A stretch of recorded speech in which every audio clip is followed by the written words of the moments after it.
నమస్కారం city news తెలుగుకి స్వాగతం. ఈనాటి ముఖ్యాంశాలు. విజయవాడలో సబ్ జైల్ని తనిఖీ చేసిన హోంమంత్రి అనిత గత ప్రభుత్వంలో అధికారుల్ని బెదిరించారు, తప్పు చేసిన వారికి శిక్ష తప్పదని స్పష్టం చేసిన హోంమంత్రి.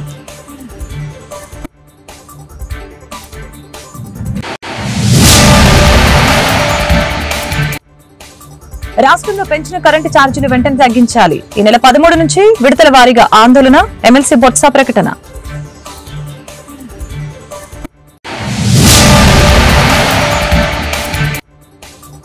ఉభయ గోదావరి జిల్లాల టీచర్ ఎమ్మెల్సీగా బొర్రా గోపిమూర్తి విజయం. తొలి ప్రాధాన్యతతోనే 5,000కు పైగా మెజారిటీ. అభినందించిన నేతలు.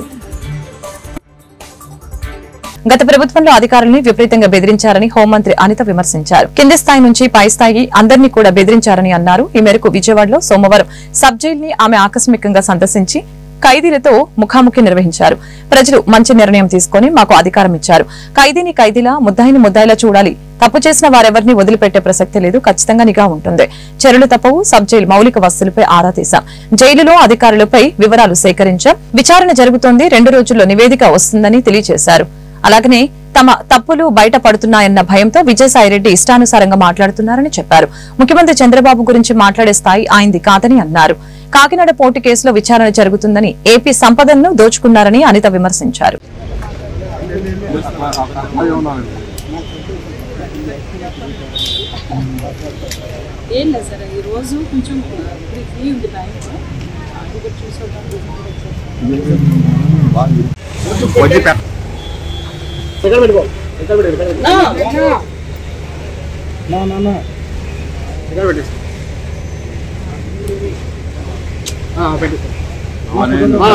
వచ్చా చూడు.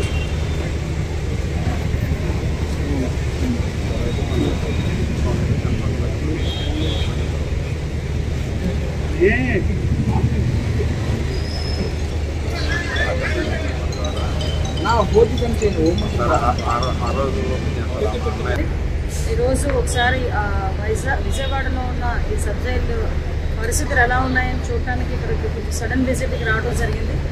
ఓవరాల్గా ప్రెజెన్స్లోనే ఉన్న సౌకర్యాల గురించి కానీ, ప్రెజెన్స్లో ఉన్న ఖైదీల వివరాలు కానీ, అదేవిధంగా వాళ్ళు ఎలా ఉంటున్నారు, ఏం చేస్తున్నారు, వాళ్ళ మౌలిక సదుపాయాలు ఎలా ఉన్నాయి, అట్ ద సేమ్ టైం వాళ్ళకి ఎలాగ విజిటింగ్స్ అవర్స్ ఇస్తున్నారు, అవన్నీ కూడా ఒకసారి కూలంకషంగా చూడటానికి ఈరోజు ఇక్కడికి విజయవాడ సబ్ జైలుకి ఇక్కడికి రావడం జరిగింది. ఇక్కడ లోపలికి వెళ్ళిన తర్వాత వాళ్ళ కెపాసిటీ అంటే సుమారుగా ఒక ఎకరంన్నరలో ఉన్న ఎప్పుడుదో చాలా పాత రైలు ఇది. ఇప్పటికీ కూడా మౌలిక వసతులు మ్యాక్సిమం ఎక్కడ కూడా ఇబ్బంది లేకుండా చూసుకునే బాధ్యత కూడా తీసుకుంటున్నారు. ఓవరాల్గా అందరితో కూడా మాట్లాడడం జరిగింది. వాళ్ళకున్న వసతులన్నీ కూడా ఎలా ఉన్నాయి, ఏం చేయాలో అది కూడా చూడడం జరిగింది. కొంత ఇంటెంట్ కూడా డిపార్ట్మెంట్ వాళ్ళు కొంత ఇంటెంట్ కూడా ఇచ్చారు. ఎందుకంటే ఈరోజు ఈ మధ్యకాలంలో జరుగుతున్న నేపథ్యాలు కానివ్వండి, కొన్ని ఆరోపణలు కానివ్వండి, ఆరోపణల దృష్ట్యా కంపల్సరీగా మేము కూడా ఒకసారి వాచ్ చేయాలి, ప్రెజెన్స్ అన్నింటినీ కూడా విజిట్ చేయాలి. అక్కడున్న మౌలిక తాలూకా తప్పులు బయటపడుతున్నాయి. ఏదైతే అతగాడు ఆ కోర్టుని 6,000 కోట్ల రూపాయలు ఉన్న కోర్టుని 594 కోట్ల రూపాయలకి ఎలాగైతే పీకల మీద కత్తి పెట్టి రాయించుకున్నాడో ఆ విషయాలన్నీ ప్రజలకు తెలియజేయడం అయింది. అదేవిధంగా ఇందులో వైవి సుబ్బారెడ్డి అల్లుడు కూడా అందులో ఇన్వాల్వ్ అవ్వడం, విజయసాయిరెడ్డి అందులో ఇన్వాల్వ్ అవ్వడం. అంటే వీళ్ళ పరిస్థితులు ఎలా ఉన్నాయంటే 5 సంవత్సరాలు రాష్ట్రాన్ని మొత్తం భ్రష్టు పట్టించేసి, రాష్ట్రాన్ని సర్వనాశనం చేసేసి, రాష్ట్రంలో ఉన్న సంపదనంతటినీ దోపిడీ చేసి, ఆఖరికి రాష్ట్ర ప్రజల తాలూకా ఆస్తులు కానీ, ప్రభుత్వ సంస్థల తాలూకా ఆస్తులు కానీ, ప్రైవేట్ సంస్థల తాలూకా ఆస్తులు కానీ అన్ని కొల్లగొట్టి పీకల మీద కత్తిలు పెట్టి వాళ్ళ పేర్ల మీద రాయించుకొని ఈ రోజు అవన్నీ కూడా బయటకు వస్తున్నాయన్న భయంతో చంద్రబాబు నాయుడు గారి మీద మాట్లాడితేనో, లోకేష్ గారి మీద మాట్లాడితేనో టాపిక్ డైవర్ట్ అవుతుంది అనే ఉద్దేశంతో నోటికి వచ్చినట్టు మాట్లాడే పరిస్థితి. నేనేమంటానంటే ఒకళ్ళ గురించి మాట్లాడేటప్పుడు 2 రకాలుగా ఆలోచించుకోవాలి. అవతల వ్యక్తి స్థాయి, అవతల వ్యక్తి వయసు, అట్ ద సేమ్ టైం మన స్థాయి, మన వయసు, 2 కూడా ఆలోచన చేసుకోవాలి ఒక రాజకీయ నాయకుడు మాట్లాడేటప్పుడు.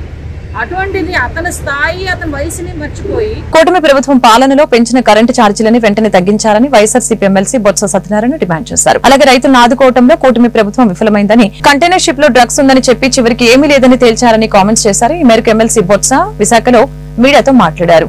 తుఫాన్ వర్షాల కారణంగా పంటలు దెబ్బతిన్నాయి. రైతును ఆదుకోవడంలో కూటమి ప్రభుత్వం విఫలమైంది. ఈ నెల 13వ తేదీన అన్ని జిల్లాల వ్యాప్తంగా కలెక్టర్లను కలిసి వినతి పత్రం సమర్పిస్తామని చెప్పారు. తగ్గిస్తామని చెప్పి కరెంటు ఛార్జీలు కూటమి ప్రభుత్వం పెంచిందని మండిపడ్డారు. ఎన్నికలకు ముందు విద్యుత్ ఛార్జీలు తగ్గిస్తామని హామీ ఇచ్చారు. ఫీజు రియంబర్స్మెంట్ బకాయిలు వెంటనే చెల్లించాలి. పెంచిన విద్యుత్ ఛార్జీలని నిరసనగా ఈ నెల 27వ తేదీన ఎస్సీలకు వినతి పత్రం సమర్పిస్తామని ఆయన వెల్లడించారు. ప్రభుత్వ విధానం సరిలేకపోవడం వల్ల వాళ్ళు ఇబ్బందులు పడుతున్న నేపథ్యం పత్రికల్లో కూడా వచ్చాయి. అది మేము చెప్తున్న మాట కాదు. అన్ని పత్రికలు, అన్ని మీడియా కానీ, ప్రజలు కానీ, రైతులు అందరం కూడా ఒకేసారి ఏక వచనంతో గొంతెత్తి ఆ వైఫల్యాన్ని చాటే. దాని మీద ప్రభుత్వం నిర్దేశమైన విధానం తీసుకోవాలని, రంగుమార్పు ఏదైతే తెలిసిన ధాన్యాలు ఉన్నాయో ఆ తేమ మీద మరి ఒక విధానాన్ని తీసుకొని రైతాంగం ఇబ్బంది పడకుండా, మరి దళాలకి అవకాశం లేకుండా వెసులుబాటు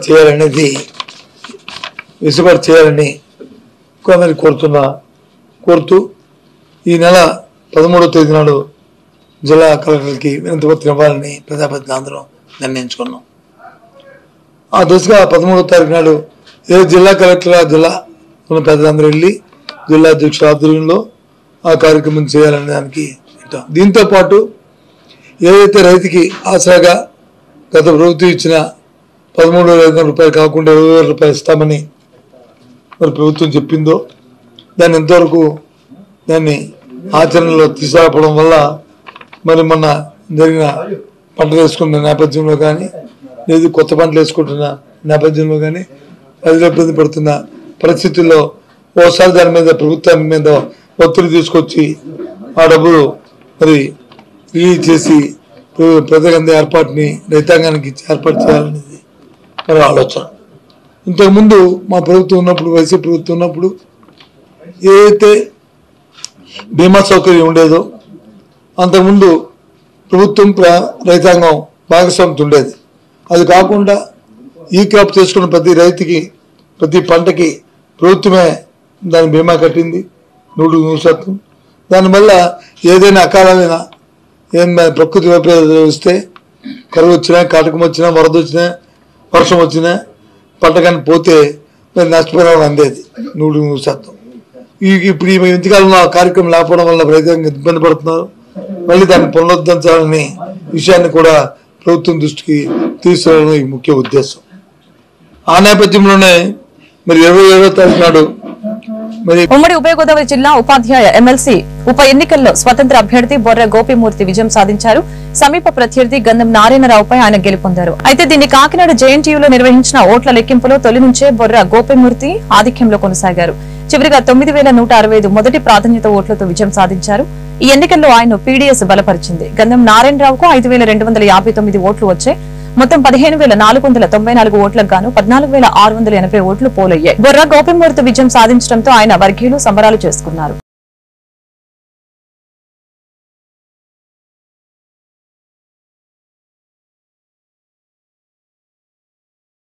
దెందులూరు నియోజకవర్గంలోని వేగివాడ గ్రామంలో ఇటీవల తపాలా శాఖ కార్యాలయంలో 50 లక్షల గోల్మాల్ చేసిన ఉదంతం అందరికీ తెలిసిందే. ఈ విషయంపై బాధితులతో ఈరోజు దెందులూరు నియోజకవర్గం కాంగ్రెస్ ఇన్ఛార్జి ఆలపాటి నరసింహమూర్తి వేగివాడ వెళ్లి బాధితులతో మాట్లాడారు. ఈ సందర్భంగా పలువురు మహిళలు ఆలపాడుతూ తమ పోస్టల్ శాఖ కార్యాలయం అవసరానికి ఉపయోగపడుతుందని అనుకున్న దాచుకున్న సొమ్ముని ఇచ్చట పనిచేస్తున్న నాగరాజు అనే ఉద్యోగి తమను మోసం చేసి డబ్బులతో పారిపోయారని ఆవేదన వ్యక్తం చేశారు.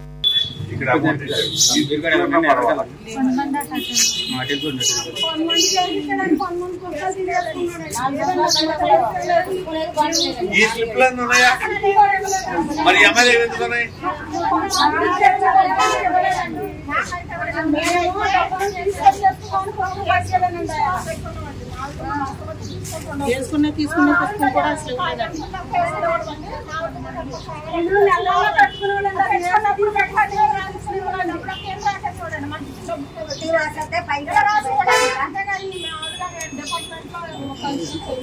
ఇప్పుడు జరగాల్సినటువంటి నష్టం జరిగిపోయింది. మీరు మోసపోయారు, మీరంతా మోసపోయారు. ఇప్పుడు మాత్రాన్ని మనం తిరిగేయాలి. మనకి ఏదో ఒక ఆధారం ఖచ్చితంగా ఉండాలమ్మా. ఏదో స్లిప్ లేకపోతే ఇంకోటి. సరే, ఇప్పుడు చెప్పండి. ఇప్పుడు ఇవాళ కలతగల్లికి వెళ్దాం అనుకున్నారా? ఎవరు పురమాయించారు? నేనే పురమాయించాను. ఎలా, ఎందుకని పురమాయించావు? మొన్న ఎమ్మెల్యే గారు వెళ్తే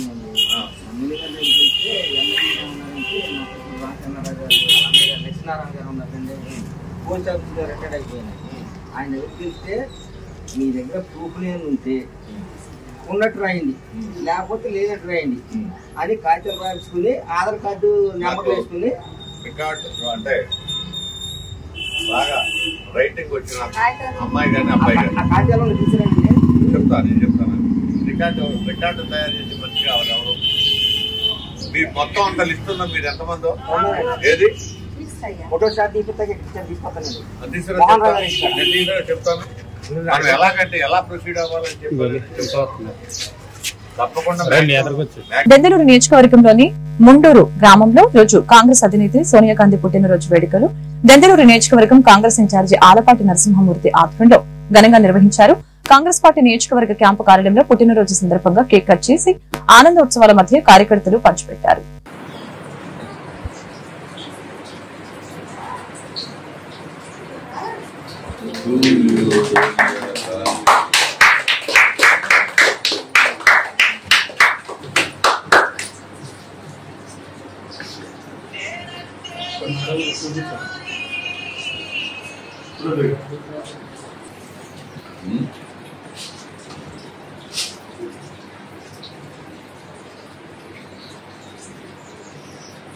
Congress party Congress party Congress party Congress party Congress party Congress party Congress party Sonia Gandhi గారి నాయకత్వం, సోనియా గాంధీ గారి నాయకత్వం, రాహుల్ గాంధీ గారి నాయకత్వం, నిర్మలా గారి నాయకత్వం, ఆలపాటి నరసింహమూర్తి గారి నాయకత్వం. ఈరోజు మా నాయకురాలైనటువంటి సోనియా గాంధీ గారు జన్మదిన శుభాకాంక్షలు ముందుగంటా తెలియపరుస్తూ ఈ దేశ పరిస్థితులు, ఈ దేశంలో కాంగ్రెస్ పార్టీ చేసినటువంటి ఎన్నో త్యాగాలు, అటగే గాంధీ కుటుంబం నుంచి వచ్చినటువంటి త్యాగమూర్తుల్లోనూ ప్రధానమైన వ్యక్తిగా సోనియా గాంధీ గారిని మనం ప్రశంసించుకోవాల్సినటువంటి పరిస్థితి ఉంది. ఎందుకంటే భారతదేశానికి స్వాతంత్రం తెచ్చినటువంటి కాంగ్రెస్ పార్టీని నడిపించినటువంటి మహాత్మా గాంధీ గారు మనకి స్వాతంత్రం రాగానే ఆయన మన దేశానికి ఉన్నతోన్నతమైనటువంటి పదవి ప్రధానమంత్రి పదవి. ఆ పదవికి ఆయన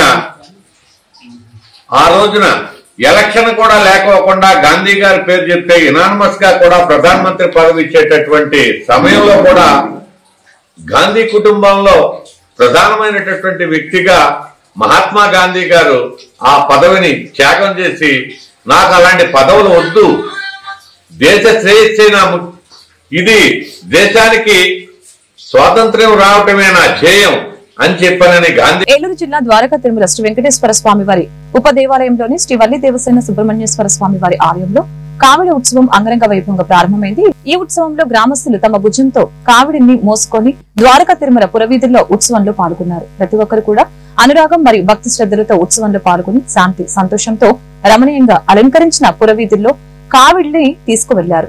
కావిడోత్సవం అనంతరం గ్రామస్తులు సుబ్రహ్మణ్యేశ్వర స్వామి వారి ఆలయంలో కావిడిని సమర్పించి తమ భక్తిని మరియు గౌరవాన్ని అర్పించారు.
ఇంటర్మీడియట్ ద్వితీయ సంవత్సరం చదువుతున్న విద్యార్థిని తోటి విద్యార్థుల సహాయంతో ప్రసవం చేయించుకుని ప్రసవ అనంతరం నవజాత శిశువుని తాము ఆశ్రయం పొందుతున్న సెయింట్ జోసెఫ్ కాన్వెంట్ వసతి గృహం నుంచి పక్కనే ఉన్న మరొక ఇంట్లోకి విసిరివేసిన వైనం. ఈ అమానవీయ ఘటన ఏలూరు నగరంలో చోటు చేసుకుంది. ప్రసవించిన విద్యార్థిని దైవ సేవకు అంకితమయ్యే స్త్రీలు ఉండే వసతి గృహంలో ఆమె ఉండటం గమనార్హం. పోలీసులు ఈ కేసుని అన్ని కోణాల్లో క్షుణ్ణంగా దర్యాప్తు చేస్తున్నారు.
ఏలూరు నగరంలో నూతనంగా కాందారి హోటల్ ని ఏలూరు శాసనసభ్యులు బడేటి చంటి, దెందులూరు శాసనసభ్యులు చింతమనేని ప్రభాకర్లు సంయుక్తంగా ప్రారంభించారు. ఈ సందర్భంగా హోటల్ ఆవరణలో ఎమ్మెల్యేలు ఇద్దరు కూడా కొబ్బరికాయలు కొట్టి ప్రత్యేక పూజల్ని నిర్వహించారు.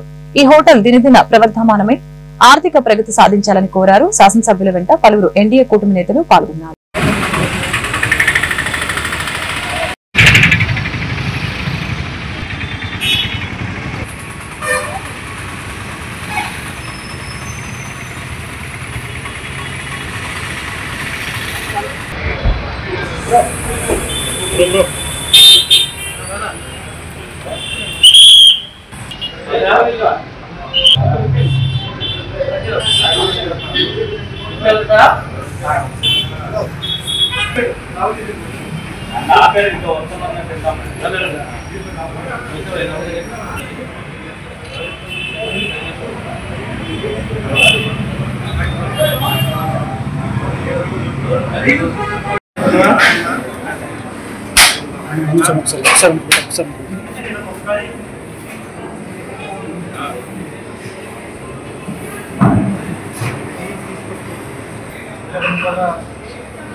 सूप तो अंदर रखी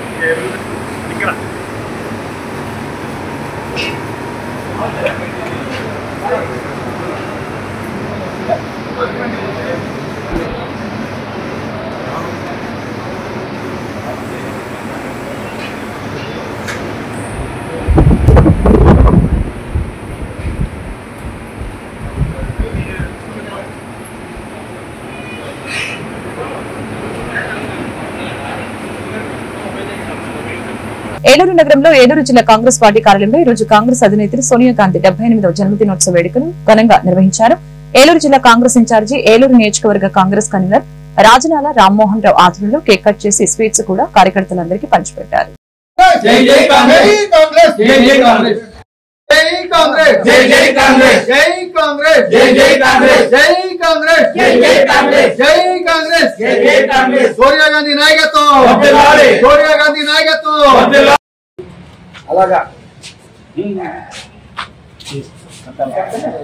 సోనియా గాంధీ నాయకత్వం వర్ధిల్లాలి సోనియా గాంధీ నాయకత్వం వర్ధిల్లాలి వర్ధిల్లాలి కాంగ్రెస్ పార్టీ వర్ధిల్లాలి వర్ధిల్లాలి కాంగ్రెస్ పార్టీ వర్ధిల్లాలి ఎవరైతే సోనియా గాంధీ వైఎస్ శర్మారెడ్డి గారి నాయకత్వం వర్ధిల్లాలి వైఎస్ శర్మారెడ్డి గారి నాయకత్వం వర్ధిల్లాలి ఎవరైతే రాహుల్ గాంధీ నాయకత్వం వర్ధిల్లాలి ఎవరైతే రాహుల్ గాంధీ నాయకత్వం వర్ధిల్లాలి ఎవరైతే రాహుల్ గాంధీ నాయకత్వం వర్ధిల్లాలి వర్ధిల్లాలి కాంగ్రెస్ పార్టీ వర్ధిల్లాలి వర్ధిల్లాలి కాంగ్రెస్ పార్టీ వర్ధిల్లాలి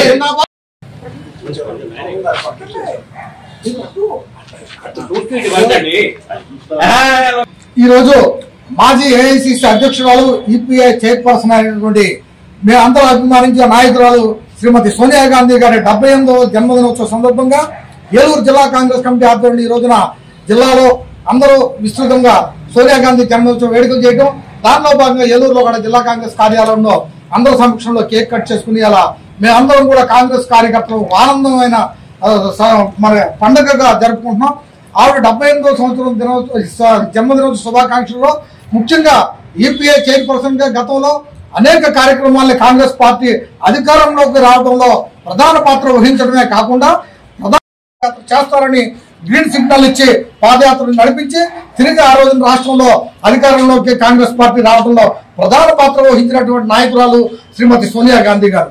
ఆ రోజున ముఖ్యమంత్రిగా వైఎస్ రాజశేఖర రెడ్డి గారు ఇందిరమ్మ ఇళ్లు అదేవిధంగా అనేక సంక్షేమ కార్యక్రమాలు చేయడమే కాకుండా సోనియా గాంధీ గారు యూపీఏ చైర్పర్సన్ గా మరి ఇవాళ ప్రతి ఒక్కరూ రైట్ టు ఇన్ఫర్మేషన్ యాక్ట్ అలాంటి అనేకమైన సూచనలు చేసి ఈ రాష్ట్రానికి పోలవరం ప్రాజెక్టు నిధులు ఇప్పించిన ఘనత కూడా శ్రీమతి సోనియా గాంధీ. ఏలూరు జిల్లాలో వర్షాలపై వాతావరణ శాఖ హెచ్చరికల నేపథ్యంలో జిల్లాలో ధాన్యం రక్షణ చర్యలపై రైతులు అప్రమత్తంగా ఉండాలని ఏలూరు జిల్లా కలెక్టర్ వెట్రిసెల్వి హెచ్చరించారు.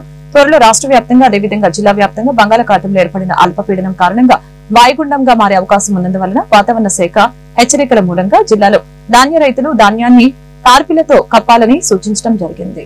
ధాన్యం వర్షానికి తడవకుండా ఉండేందుకు రైస్ మిల్లల నుంచి కూడా రైతులు తగు సహాయ సహకారాలు శాఖ అధికారులు సూచనల మేరకు తీసుకుంటూ జాగ్రత్తగా ఉండాలని హెచ్చరించారు. మనకు ప్యాడీ ప్రొక్యూర్మెంట్ సంబంధించి మన జిల్లాలో ఇప్పుడు దాకా అరౌండ్ 1,06,558 ప్యాడీ లాస్ట్ 2-3 డేస్లో మన ఫార్మర్స్ స్టేట్లో ఉన్నాయి. సో మనకు ఐఎండి సౌత్ ఆంధ్రప్రదేశ్కి మోడరేట్ హై రెయిన్ఫాల్స్ ఫోర్కాస్ట్ చేశారు, కానీ మనకు కూడా లైట్ రెయిన్ఫాల్ రావడానికి అవకాశం ఉంది. కాబట్టి ఆల్ ద ఫార్మర్స్ మీరు ఎక్కడెక్కడ హార్వెస్ట్ చేసి ఉన్నారో అది ఇమీడియట్గా రైస్ మిల్క్ పంపించడం అండ్ ఎక్కడెక్కడలా ప్యాడీ షీప్స్లో ఉన్నాయో అవన్నీ ఇమీడియట్గా తార్పాలిన్ పెట్టి క్లోజ్ చేయాలని చెప్పేసి ఇన్స్ట్రక్షన్స్ ఇవ్వడం జరిగింది. సో దానికి కావాల్సిన ఇప్పుడు మనకి నెక్స్ట్ 2 డేస్లోనూ 22,000 మెట్రిక్ టన్స్ మనం హార్వెస్ట్ చేసేసి మనకు వస్తుంది. కాబట్టి సో దానికి కావాల్సిన తార్పాలిన్స్ మనకు 2,000 ఆల్రెడీ ఫార్మర్స్కి ఇవ్వడం జరిగింది. సో ఇంకా ఒక 500 కూడా మనకు రిజర్వ్లో ఉన్నాయి. ఇంకా ఎంత కావాలో అంత ప్రొక్యూర్ చేయడానికి కూడా గవర్నమెంట్ నుంచి పర్మిషన్ వచ్చినాయి. సో మనం ఇప్పుడు సేఫ్గానే ఉన్నాము. కానీ ఫార్మర్స్ అందరికీ నా రిక్వెస్ట్ ఏదంటే ఇమీడియట్గా అగ్రికల్చర్ ఆఫీసర్ తోటి కోఆర్డినేట్ చేసుకొని ఆల్రెడీ హార్వెస్ట్ చేసిన ప్యాడీని షిఫ్ట్ చేయించిన రైస్ మిల్లర్స్కి హార్వెస్ట్ చేయాలనుకుంటే ఒక 2 డేస్ రెయిన్ఫాల్ ఫోర్కాస్ట్ చూసుకొని దానికి తగ్గినట్టు అగ్రికల్చర్ ఆఫీసర్ డైరెక్షన్ తోటి హార్వెస్ట్ చేసుకోవడం. మూడోది ఆల్రెడీ ఎక్కడెక్కడ రోడ్లో మనం ఆరపెట్టి మనం డ్రై చేసి ఉన్న షీవ్స్లో ఉన్నాయో అవన్నీ ఇమీడియట్గా తార్పాలిన్స్ తోటి క్లోజ్ చేసేసి మన రైస్ని ప్రొటెక్ట్ చేసుకోవాల్సి ఉంటుంది. సో దానికి సంబంధించిన రైస్ మిల్లర్స్కి ఇన్స్ట్రక్షన్స్ ఇవ్వడం జరిగింది. మన దగ్గర సఫిషియెంట్ తార్పాలిన్స్ మన జిల్లాలో అందుబాటులో ఉన్నాయి. అది కాకుండా all the agriculture department, revenue department, civil supplies department అందరికీ కూడా నేను ఇన్ఫర్మేషన్ ఇవ్వడం జరిగింది. సో దానికోసం ప్యానిక్ ఏమీ లేకుండా ఇమీడియట్గా రెయిన్ఫాల్ ఫోర్కాస్ట్ చూసుకొని దానికి తగ్గినట్టు తార్పాలిన్స్ కావాలంటే చేయడం, హార్వెస్ట్ని కొంత డిలే చేసుకోవడం ఉండదని ఇప్పుడు ఆల్రెడీ హార్వెస్ట్ చేసి పెట్టింది ఇమీడియట్గా మనం రైస్ మిల్లర్స్కి పంపించడానికి కూడా అందరికీ ఇన్స్ట్రక్షన్స్ ఇవ్వడం జరిగింది. దయచేసి ఇన్స్ట్రక్షన్స్ ఫాలో అవ్వండి. ఏ టైం అయినా ఎవరికైనా ఏమైనా డౌట్ ఉంటే మన కంట్రోల్ రూమ్కి ఫోన్ చేయవచ్చు. అది కాకుండా అక్కడ విలేజ్లోనే అందుబాటులో ఉన్న రెవెన్యూ డిపార్ట్మెంట్ కానీ, సివిల్ సప్లైస్ డిపార్ట్మెంట్ కానీ, అగ్రికల్చర్ ఆఫీసర్స్ కానీ అడిగితే ఇవన్నిటికీ డీటెయిల్ ఇన్స్ట్రక్షన్స్ కూడా ఇవ్వబడుతుంది. Thank you. ఏలూరు జిల్లా జంగారెడ్డిగూడెం మండలం గురువాయిగూడెం గ్రామం నందు తెల్లమద్ది చెట్టు తోరులో స్వయంభూ వెలిసిన శ్రీమద్ది ఆంజనేయ స్వామివారి దర్శనార్థం అధిక సంఖ్యలో భక్తులు విచ్చేసి స్వామివారిని దర్శించుకున్నారు. ఈ రోజు పూర్వభాద్ర నక్షత్రం సందర్భంగా కళ్యాణ క్రతువు నిర్వహించారు. ఆలయ మండపంపై ప్రత్యేక పూలతో అలంకరించిన వేదికపై శ్రీ స్వామి అమ్మవార్లను ఆసీనులు చేశారు. పూర్వాభాద్రప్రబోధాయ మంగళం శ్రీ హనుమతే. ఏలూరు జిల్లా జంగారెడ్డిగూడెం మండలం గురువాయూరం గ్రామంలో వేయించేసి ఉన్న మద్ది చెట్టు కింద స్వామి స్వయంభూలై కలిసి ఉన్న మధ్య ఆంజనేయ స్వామి వారి సన్నిధిలో ఈ రోజున పూర్వాభాద్ర నక్షత్రం కావున స్వామివారికి సువర్చల పంచముఖ ఆంజనేయ స్వామి వారికి అత్యంత వైభవంగా వైఖాన సాగమోక్త ప్రకారంగా కళ్యాణం జరపబడినది. కావున భక్తులందరూ ఇచ్చేసి స్వామి యొక్క దర్శనం చేసుకుని అక్షంతలు ప్రసాదంగా తీసుకుని తీర్థ ప్రసాదాలు తీసుకుని స్వామివారి యొక్క కృపకి పాత్రలు కావాల్సిందిగా కోరుతున్నాం. అదేవిధంగా స్వామివారి సన్నిధిలో నిత్య అన్నదానం ఉన్నదు భక్తులు వినియోగించుకుని స్వామివారి యొక్క కృపకి పాత్రలు కావాల్సిందిగా కోరుతున్నాం. జై శ్రీరామ్. పశ్చిమ గోదావరి జిల్లా భీమవరంలో ఉన్న శ్రీ మావులమ్మ దేవాలయంలో హైదరాబాద్ కి చెందిన గుడి మల్కాపూర్ ఎస్పీ కాలనీలో ఉన్న నవగోపిక సంఘం సభ్యులు కె సుజాత, యు నాగమణి తదితరులు ఈ రోజు శ్రీ మావులమ్మ ఆలయంలో పృథ్వీ శ్రీ చక్రం వేసి శ్రీ చక్రార్చన పూజ దేవస్థాన ప్రధాన అర్చకులు మద్దిరాల మల్లికార్జున శర్మ నిర్వహించారు. అనంతరం శ్రీదేవి ఖడ్గమాల తదుపరి శ్రీ లలిత సహస్రనామ పారాయణ కార్యక్రమాన్ని నిర్వహించడం జరిగింది.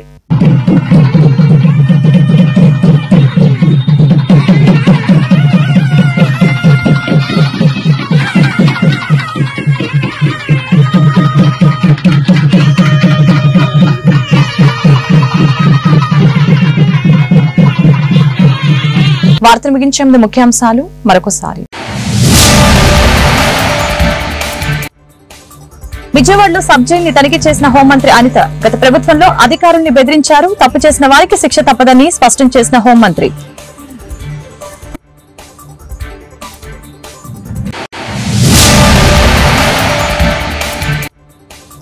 రాష్ట్రంలో పెంచిన కరెంటు ఛార్జీలు వెంటనే తగ్గించాలి. ఈ నెల 13 నుంచి విడతల వారీగా ఆందోళన. ఎమ్మెల్సీ బొత్స ప్రకటన.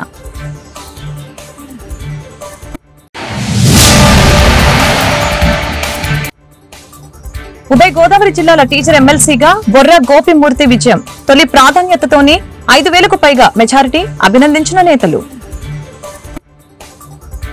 ఈ వార్తలు ఇంతటితో సమాప్తం. మరొక బులెటిన్ మళ్ళీ కలుద్దాం. నమస్కారం.